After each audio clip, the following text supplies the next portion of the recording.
তৃণমূল বিভাজনের রাজনীতি করে, ধর্ম নিয়ে রাজনীতি করে। এবার কংগ্রেস নেতা অধীর চৌধুরী কি বললেন, পুরো ভিডিও ফুটেজটা সম্পূর্ণ দেখবেন। কি বলছেন অধীর রঞ্জন চৌধুরী, দেখুন ভিডিও ফুটেজ। দেখুন, এই তৃণমূল দলের হাতে নিজের ভোট ব্যাংকে 35 থেকে 40 লক্ষ ভুয়া ভোটার আছে। তৃণমূল দলের এই বৈঠক টাকার মানে আগামী দিনে ভোট আসছে, তোমরা যে যা করেছো করেছো, যে যা করবে করবে, ভোটে জেতার দায়িত্ব কিন্তু তোমাদের সকলকে নিতে হবে।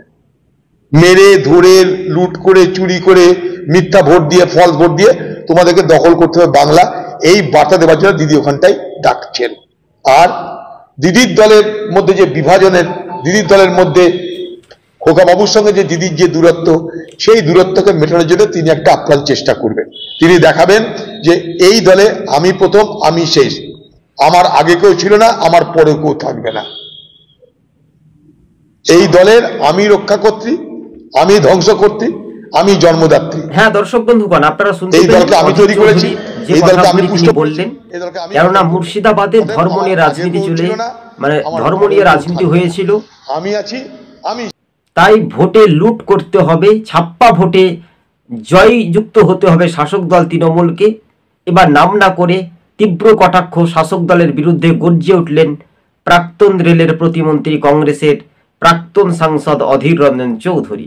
কেননা তৃণমূলের মেগা বৈঠক, আর সেই বৈঠকে কি হবে, কিভাবে ভোট লুট হবে, ছাপ্পা ভোট হবে, ভুয়ো ভোটার হবে, এই প্রতিক্রিয়া কিন্তু আপনারা বাংলার মানুষজনের কাছে অধীর চৌধুরী কিন্তু পৌঁছে দিলেন।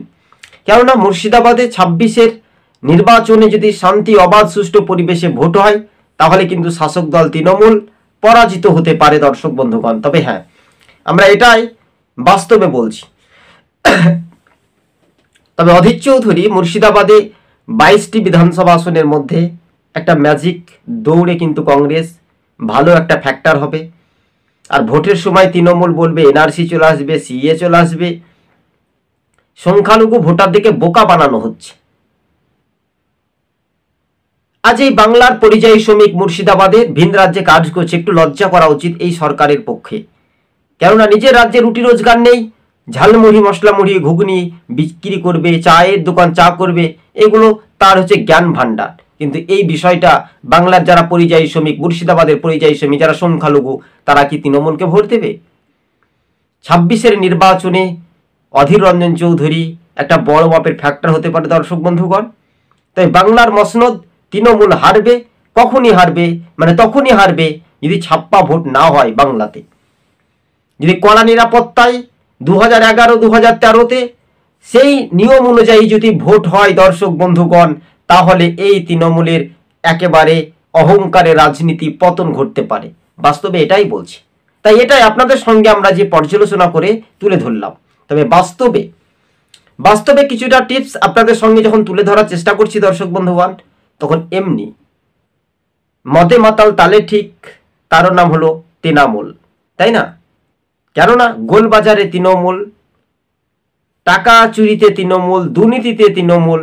আপনারা কিছুদিন আগে মালদাতে শুনেছিলেন কংগ্রেসের সদস্য তৃণমূলে গিয়েছে, ভুয়ো সার্টিফিকেট ওবিসি তিনি প্রধান হয়েছেন, তা খারিজ করে দিয়েছে হাইকোর্ট থেকে। এদের লজ্জাবোধ বলতে কিছু নেই, কিন্তু সামান্য পরিমাণ বাংলা যারা পরিযায়ী, মুর্শিদাবাদের সবচাইতে বেকার যুব আমরা যদি দেখি মুর্শিদাবাদ, মালদা, উত্তর দিনাজপুর, বেশি পরিযায়ী শ্রমিক নদিয়া, তারা ভিন রাজ্যে কাজ করে। তো আপনারা, আমরা বেশিক্ষণ দ্বিধারিত সময়ে কথোপকথন অধীর চৌধুরীর বিষয়টা আপনারা জানতে পারলেন। তৃণমূলের আজকে যেহেতু মেগা বৈঠক, আর সেই মেগা বৈঠকে আগামী দিন কি হতে পারে, 26-এর জন্য দখল হবে, ছাপ্পা হবে, কিভাবে ভোট রিগিং হবে, তাই নিয়ে একটা পর্যালোচনা হবে, এমনটাই প্রতিক্রিয়া দিলেন কংগ্রেস নেতা অধীর চৌধুরী। দর্শক বন্ধুগণ, আজকে ছিল আমাদের এই পর্যন্ত। ধন্যবাদ।